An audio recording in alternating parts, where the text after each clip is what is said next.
BI memperkirakan penukaran uang pada tahun ini akan meningkat dibandingkan tahun sebelumnya.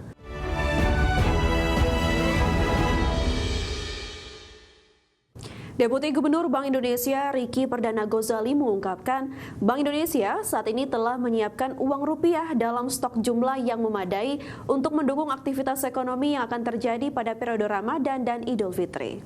Ia mengatakan untuk mendukung hal tersebut, BI juga menggelar program khusus penukaran untuk menyambut Hari Raya Idul Fitri.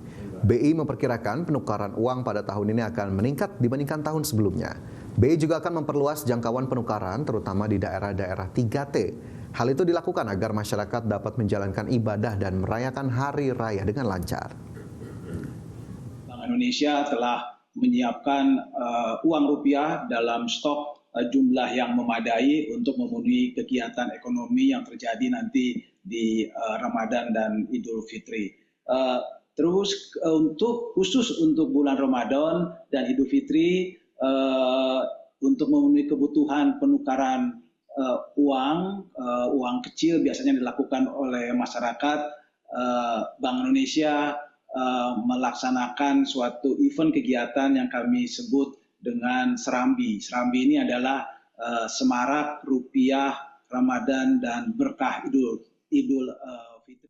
Indonesia mencapai hasil yang memuaskan dalam pertemuan Forum Ekonomi World Economic Forum Davos 2026, di mana Kamar Dagang dan Industri Indonesia menilai Indonesia berhasil meyakinkan 65 kepala negara yang hadir dalam diplomasi ekonomi global.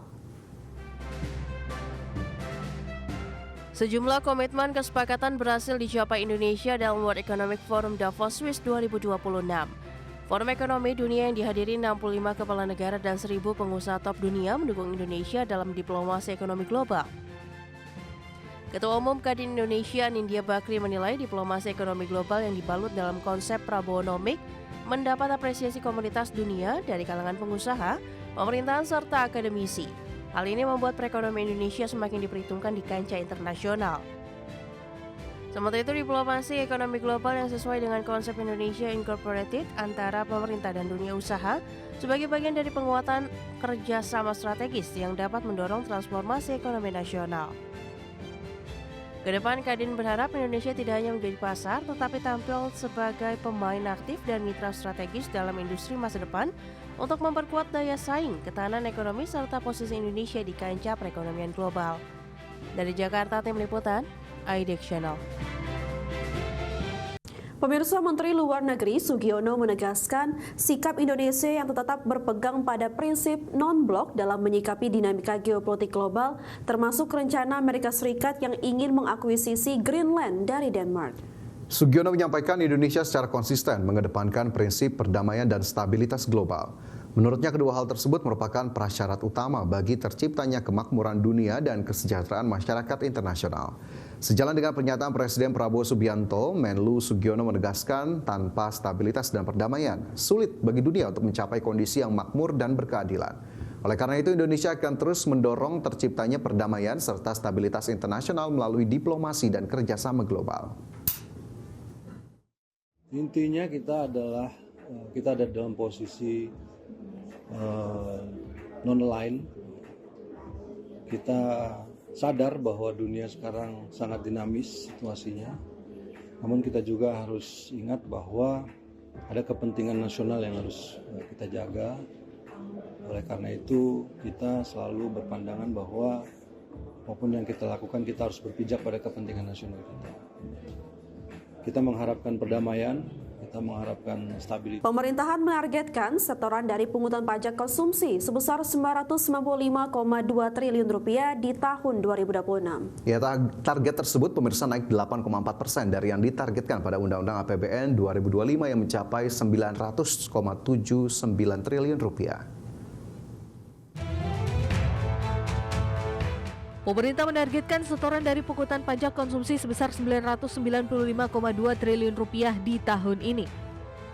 Setoran tersebut berasal dari kelompok pajak pertambahan nilai atau PPN dan pajak penjualan barang mewah atau PPNBM. Berdasarkan lampiran 1 Peraturan Presiden Nomor 118 Tahun 2025 tentang Rincian APBN Tahun Anggaran 2026, meliputi PPN dalam negeri sebesar 615,1 triliun, PPN impor 352,2 triliun, PPN BM dalam negeri 8,4 triliun, PPN BM impor 6,8 triliun, serta pendapatan PPN BM lainnya sebesar 12,6 triliun rupiah. Secara umum, target penerimaan PPN dan PPN BM tersebut naik 8,4% dari yang ditargetkan pada Undang-Undang APBN 2025 yang mencapai 917,79 triliun rupiah. Target penerimaan PPN dan PPN BM pada tahun lalu tersebut turut berdasarkan asumsi kenaikan tarif PPN sebesar 12% yang seharusnya berlaku awal 2025. Namun sebelum pergantian tahun dari 2024 ke 2025, pemerintah memutuskan tarif 12% hanya berlaku untuk pajak konsumsi barang mewah saja atau yang masuk ke kategori PPN BM. Berdasarkan realisasinya tahun lalu, pemerintah hanya mampu mengumpulkan setoran PPN dan PPN BM sebesar 790,2 triliun rupiah atau 86% dari target yang ditetapkan. Selama tahun lalu juga pemerintah mengakui terdapat restitusi yang tinggi. Jakarta, Tim Liputan IDX Channel. Direktorat Jenderal Pajak Kementerian Keuangan mencatat jumlah wajib pajak yang telah melakukan aktivasi akun Cortex terus bertambah mencapai 12,5 juta wajib pajak per 26 Januari 2026. Dari jumlah tersebut, aktivasi didominasi oleh wajib pajak orang pribadi sebanyak 11,5 juta wajib pajak. Direktorat Jenderal Pajak Kementerian Keuangan mencatat jumlah wajib pajak yang telah melakukan aktivasi akun Cortex terus bertambah mencapai 12.529.341 wajib pajak per 26 Januari 2026. Dari jumlah tersebut, aktivasi didominasi oleh wajib pajak orang pribadi sebanyak 11.588.025 wajib pajak, disusul wajib pajak badan sebanyak 851.949 serta 89.144 instansi pemerintah dan 223 wajib pajak perdagangan melalui sistem elektronik atau PMSE yang telah mengaktifkan akun Cortex DJP. Direktorat Jenderal Pajak terus mendorong wajib pajak yang belum mengaktifkan akun Cortex-nya untuk segera melakukan aktivasi. Pasalnya, aktivasi akun Cortex DJP menjadi langkah penting dalam mendukung pelayanan perpajakan berbasis digital yang terintegrasi. Seiring dengan peningkatan aktivasi akun Cortex DJP, Ditjen Pajak juga mencatat perkembangan pelaporan surat pemberitahuan atau SPT tahunan pajak penghasilan tahun pajak 2025. Hingga periode yang sama, jumlah SPT tahunan PPh yang telah dilaporkan mencapai 631.659 SPT.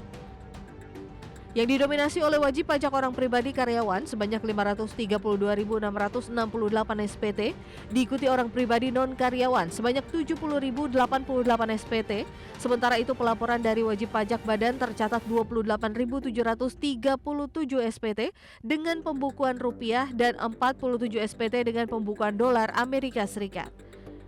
Jakarta, Tim Liputan IDX Channel.